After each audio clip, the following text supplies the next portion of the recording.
In just 73 seconds, 47 billion in defense funding vanished from public oversight. Ursula von der Leyen didn't deny the allegations. She doubled down on them. Cameras captured every word as the European Parliament's most powerful woman defended what critics called the greatest institutional deception in EU history. Viktor Orban sat motionless, a folder marked classified defense allocations positioned strategically in front of him. What did von der Leyen reveal about European defense spending that made even her closest allies question everything they thought they knew about Brussels? The session began as routine budget oversight at 2:47 p.m. on a gray Tuesday in Strasbourg. Von der Leyen approached the podium with the confidence of someone who had weathered countless political storms. Her blue jacket was perfectly pressed, her notes organized with Germanic precision. She believed she was walking into a standard defense budget presentation. She had no idea she was stepping directly into a carefully orchestrated political execution. Orban had been planning this moment for months. Intelligence sources later confirmed that the Hungarian Prime Minister possessed documents dating back to September 2024. Internal Commission memoranda that detailed a shadow funding mechanism hidden within Article 346 of the Treaty on the Functioning of the European Union. This obscure clause, originally designed for emergency defense procurements, had become something far more sinister. The first bombshell detonated exactly 4 minutes and 15 seconds into von der Leyen's presentation. She was explaining the European Peace Facility when Orban raised his hand. Protocol dictated that questions should wait until the end, but the Hungarian leader's interruption carried the weight of institutional authority. Madame President, Orban's voice cut through the chamber like a scalpel. Before we discuss future allocations, perhaps we should address the $47 billion that has already disappeared. The word disappeared hung in the air like smoke from a gunshot. Von der Leyen's response was immediate and telling. Instead of confusion or outrage, she displayed the controlled panic of someone who knew exactly what was being referenced. "The honorable member is referring to classified defense partnerships," she replied, her voice steady but her hands gripping the podium with visible tension. "These allocations are protected under national security provisions." This was her first critical mistake. By acknowledging the figure, she confirmed its existence. By invoking national security, she admitted the money had been diverted from its stated purpose. Orban wasn't finished. From his folder, he produced a document that would later be described by political analysts as the smoking gun that shattered the Commission's credibility. The paper bore the official Commission seal and contained transaction codes that traced $47 billion through a labyrinthine network of shell companies, defense contractors, and private consulting firms. The money trail was devastating in its complexity and damning in its implications. Funds allocated for European defense infrastructure had been routed through Aegis Strategic Solutions, a consultancy firm with offices in Luxembourg and Delaware. The firm's board of advisors included names that sent shockwaves through the political establishment: former NATO officials, retired Commission bureaucrats, and most explosively, family connections that led directly back to von der Leyen's inner circle. "Perhaps," Orban continued, his tone carrying the quiet menace of a prosecutor presenting evidence to a jury, "the Commission president can explain why her former chief of staff, Martin Selmayr, sits on the advisory board of the very company that received these emergency defense contracts. The connection was radioactive. Selmayr, von der Leyen's closest political ally and architect of many Commission policies, had transitioned to the private sector just months after leaving Brussels. His new position at Aegis Strategic Solutions was presented as routine post-political employment. The timing, however, told a different story. Von der Leyen's second mistake was attempting to deflect rather than address the nuclear allegations before her. Her face had visibly paled, and observers noted how her customary controlled composure was beginning to crack under the weight of documented evidence. "Mr. Selmayr's private sector activities are his own concern and have no bearing on Commission business," she stated, her voice betraying not just defensiveness, but the first tremors of panic that would soon consume her presidency. The chamber erupted. Opposition MEPs began shouting demands for immediate investigation, their voices echoing off the curved walls of the Strasbourg hemicycle. Even members of von der Leyen's own European People's Party exchanged uncomfortable glances, some visibly checking their phones for guidance from party headquarters. Roberta Metsola, the president of the parliament, called for order repeatedly, her gavel striking the podium with increasing urgency, but the damage was spreading like wildfire through the ranks of European democracy.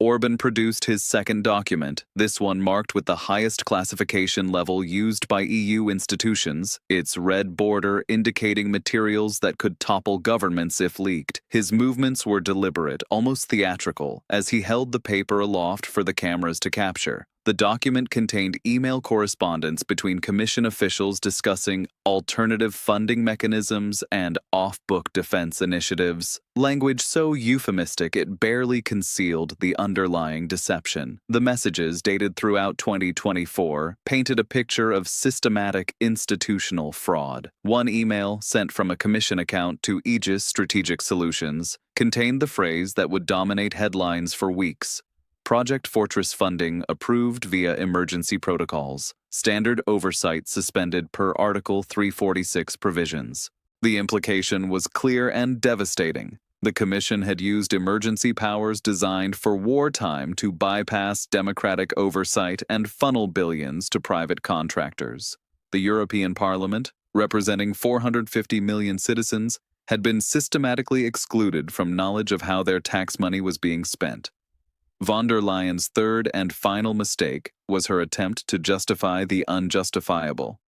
These measures, she declared, her voice now carrying a note of desperation, were necessary to address urgent security threats facing the European Union. The chamber fell silent. In that moment, the most powerful woman in European politics had essentially admitted to authorizing a shadow budget worth more than the annual GDP of several EU member states. Orban's coup de grace was delivered with surgical precision. From his folder came the final document, bank transfer receipts showing that $19.7 billion of the emergency defense funding had been channeled into projects having nothing to do with defense. Green energy consulting, digital transformation studies, and climate adaptation research had all been funded through the defense budget, allowing the Commission to present these initiatives as security priorities rather than the environmental policies they actually were. The political earthquake was immediate. Social media exploded with hashtags demanding von der Leyen's resignation. DefenseGate began trending across European capitals. Financial markets reacted with brutal efficiency. The euro dropped 1.2% against the dollar within hours as investors questioned the stability of EU institutions. Emergency meetings were convened in Berlin, Paris, and Rome. Angela Merkel, no longer in power but still influential, was reportedly contacted by nervous CDU officials seeking guidance on damage control. Emmanuel Macron faced immediate pressure to distance himself from von der Leyen despite their long political alliance. The legal implications were staggering. Misappropriation of EU funds on this scale could trigger criminal investigations in multiple member states. The European Public Prosecutor's Office announced it was reviewing all available information regarding the allegations. Laura Kudryavtsa-Kövesi, the chief prosecutor, faced the prospect of investigating the sitting Commission president for fraud, embezzlement, and abuse of office. Von der Leyen's political survival hung by the thinnest of threads. Her own commissioners began distancing themselves from decisions they claimed to know nothing about. Josep Borrell, the EU's foreign policy chief, issued a statement saying he had no knowledge of alternative funding mechanisms and would cooperate fully with any investigation. The institutional crisis extended far beyond one person's career. If the allegations were proven true, the entire European project faced an existential credibility crisis. How could the EU lecture member states about rule of law and democratic oversight while its own leadership operated shadow budgets worth tens of billions? Opposition parties across Europe seized the moment. Matteo Salvini in Italy called for immediate withdrawal from all EU defense initiatives. Marine Le Pen in France demanded a referendum on continued EU membership. Even moderate voices questioned whether Brussels could be trusted with the massive defense spending increases being planned for 2025 and beyond. The timing couldn't have been worse for European ambitions of strategic autonomy. With Donald Trump returning to the White House and threatening to reduce American security commitments, Europe needed to demonstrate competence in managing its own defense. Instead, the continent's leaders found themselves embroiled in a scandal that made European defense planning look like a corrupt patronage system. Von der Leyen's political obituary was being written in real time. The woman who had survived the Pfizer vaccine negotiations, the Polish rule of law crisis, and countless budget battles now faced accusations that struck at the heart of democratic governance. The $47 billion defense fund scandal represented more than policy disagreement. It was a fundamental betrayal of public trust. As evening fell over Strasbourg, emergency sessions continued behind closed doors. Von der Leyen's staff worked frantically to craft a response that could salvage her presidency. Legal experts pored over treaties and precedents, searching for procedural defenses that might provide political cover. But Viktor Orban had achieved something unprecedented. He had forced the European establishment to confront its own contradictions. The institutions that preached transparency had operated in shadows. The leaders who demanded accountability had avoided it themselves. The defense fund scandal would reshape European politics for years to come, serving as a stark reminder that even the most powerful figures in Brussels were not above the law.